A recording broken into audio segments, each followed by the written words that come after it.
আমরা যে এলাকা আসছি এখানে লাল ফুল সিম অলরেডি ফুল এসে গেছে এবং ফলও আসা শুরু হয়েছে। দেখেন একদমই রাস্তার পাশে।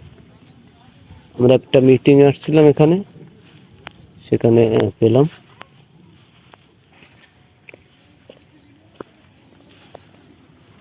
তো আসলে আমরা কৃষি বিভাগ থেকে আসছিলাম এখানে একটা প্রশিক্ষণ এবং বিভিন্ন ফসলের যে মাঠ বা ফসলের যে জমিগুলো দেখানোর জন্য এখানে আমাদেরকে আনা হয়েছে দাওয়াত করে। তো আসলে দেখেন এক একটা ফুলের কাইন কত বড় লম্বা, এক শীষে হবে 1 কেজি সিম যদি আপনার সব ফুলগুলো ধরে বা ফলগুলো যখন বড় হবে।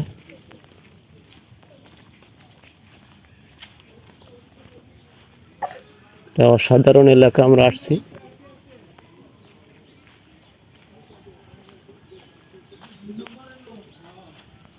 দেখেন পুরো রাস্তা সাইড থেকে রোপণ করা হয়েছে।